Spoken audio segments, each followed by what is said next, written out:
रामलाल सुबह साइकिल के पास बैठकर उसे चमका रहे थे। उनकी पत्नी सरोज बोली, अब ये जंग लगी साइकिल क्यों संभाल रहे हो? रामलाल, अरे यही तो मेरी साथी है, इसी पर बच्चों को स्कूल पहुंचाया, अनिल की किताबें लाया।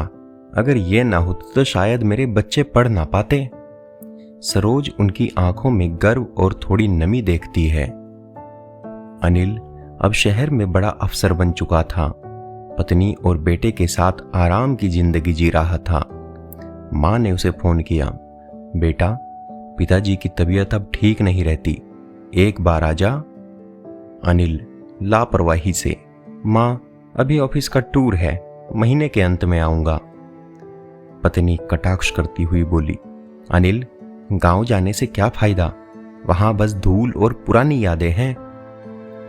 उनका पोता कृष, पापा दादाजी के पास सच में पुरानी साइकिल है?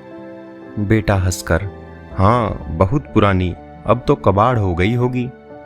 पोता मासूमियत से, मुझे वो साइकिल देखनी है पापा, दादाजी कहानियां भी सुनाएंगे ना। अनिल थोड़ा सोच में पड़ जाता है। रामलाल की तबीयत अचानक बिगड़ जाती है। डॉक्टर कहते हैं इनके पास बहुत वक्त नहीं है।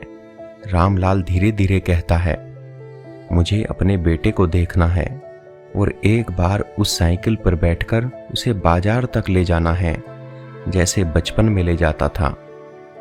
अनिल को खबर मिलती है। वो भागा भागा गांव आता है। पिता को देखकर फूट पड़ता है। बेटा रोते हुए, पिताजी मैंने बहुत देर कर दी। पिता कमजोर आवाज में, नहीं बेटा देर नहीं हुई, बस एक आखिरी बार मेरी साइकिल। अनिल रोते हुए पुरानी साइकिल लाता है। पिता को धीरे से उस पर बिठाता है और पकड़कर चलाता है। गली मोहल्ले के लोग देखते हैं।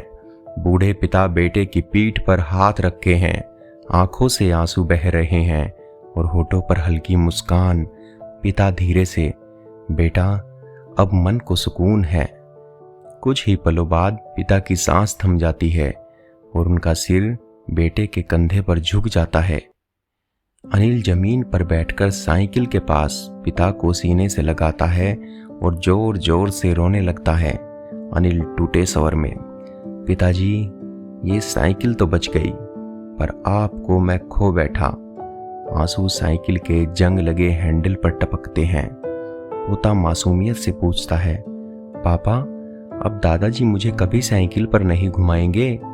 अनिल रोते हुए बेटे को गले लगाता है और कहता है, नहीं बेटा, लेकिन ये साइकिल अब हमेशा हमारे साथ रहेगी, जैसे पिताजी का आशीर्वाद। दोस्तों, माँ बाप के पास वक्त पर लौट जाना, वरना उनके जाने के बाद सिर्फ यादें और पछतावा रह जाता है।